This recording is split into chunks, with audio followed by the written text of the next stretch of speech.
La question incontournable, un mot sur votre prix? Je suis très heureux et très surpris. Je trouve que c'est un beau prix et je veux vraiment le partager avec toutes les sociétés et les membres qui travaillent dans ces sociétés. Quel est votre regard sur l'innovation et sur les jeunes ingénieurs, la jeune génération d'aujourd'hui? Alors, question difficile. Sur l'innovation, je crois que l'innovation a à reprendre confiance en elle, particulièrement dans ce pays.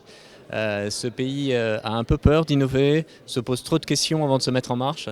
Et je crois vraiment que chacun doit considérer qu'il a en lui les capacités d'innover.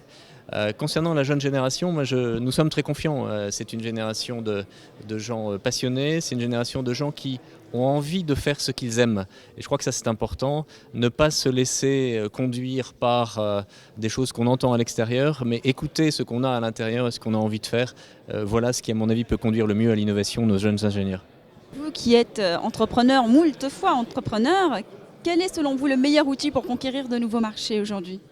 Je crois que c'est justement l'innovation, mais l'innovation au service du client, c'est-à-dire que le but n'est pas d'innover pour faire des choses compliquées, le but est d'innover pour simplifier la vie du client et vraiment leur apporter des services. Et je crois qu'à partir de ce moment-là, les clients potentiels le reconnaissent, nous sommes entendus et les produits peuvent se développer et les sociétés peuvent se développer. Et ce qui nous touche, c'est que dans ce pays, il y a une certaine difficulté à ce que les premiers utilisateurs accompagnent ce mouvement. Aux États-Unis, on trouve très facilement des gens qui sont prêts à essayer des choses innovantes, qui sont prêts à prendre un petit risque. Et je crois qu'il faut que dans ce pays aussi, les clients participent à la possibilité de croître des sociétés par oui, je vais essayer quelque chose de nouveau, je vais prendre un risque et peut-être je vais en être très heureux.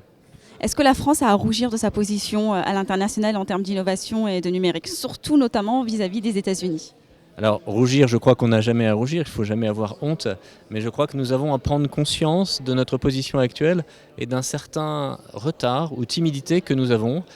Nous avons perdu un petit peu confiance en nous et donc je crois que le seul appel que nous pouvons faire c'est croyons dans le fait que demain peut être meilleur, croyons que le monde de demain c'est nous qui allons le construire, mais personne d'autre, c'est nous et donc mettons-nous en marche. Merci beaucoup et très belle fin de soirée. Merci à vous.